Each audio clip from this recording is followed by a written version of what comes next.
is to survive and prosper, it will require the sacrifice, the effort, and the thoughtful attention of every citizen. The stories of past courage can teach. They can offer hope, they can provide inspiration, but they cannot supply courage itself. For this each man must look into his own soul.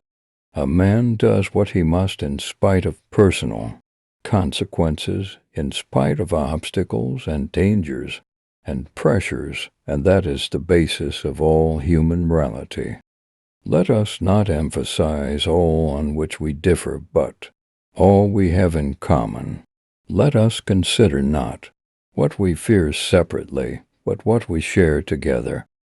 Let every nation know, whether it wishes us well or ill, that we shall pay any price, bear any burden, meet any hardship, support any friend, oppose any foe to assure the survival and the success of liberty. United, there is little we cannot do in a host of cooperative ventures. Divided, there is little we can do, for we dare not meet a powerful challenge at odds, and split asunder.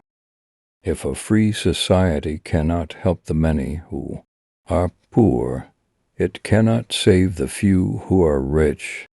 So let us begin anew, remembering on both sides that civility is not a sign of weakness, and sincerity is always subject to proof. Let us never negotiate out of fear, but let us never fear to negotiate. Let both sides seek to invoke the wonders of science instead of its terrors. Together let us explore the stars, conquer the deserts, eradicate disease, tap the ocean depths, and encourage the arts and commerce. My fellow Americans, ask not what your country can do for you, ask what you can do for your country. My fellow Americans, let us take that first step. Let us step back from the shadow of war and seek out the way of peace.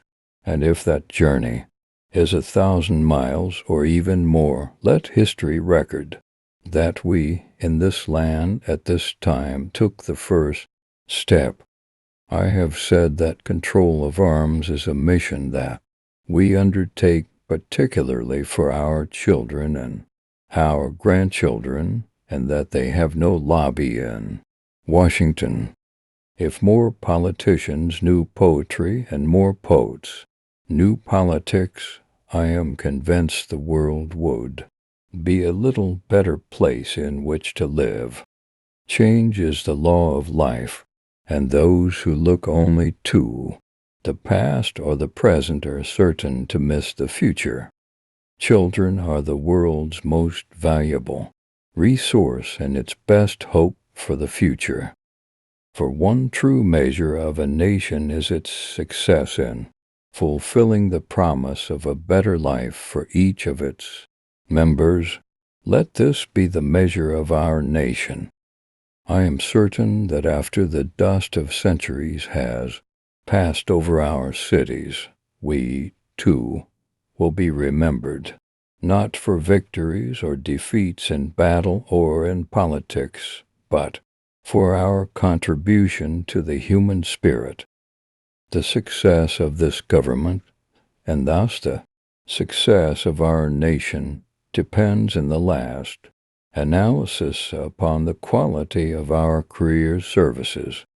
War will exist until that distant day when the conscientious objector enjoys the same reputation and prestige that the warrior does today. In the Chinese language, the word crisis is composed of two characters, one representing danger and the other opportunity. We can say with some assurance that, although children may be the victims of fate, they will not be the victims of our neglect. I look forward to an America which will not be afraid of grace and beauty. In America, which will reward achievement in the arts as we reward achievement in business or statecraft.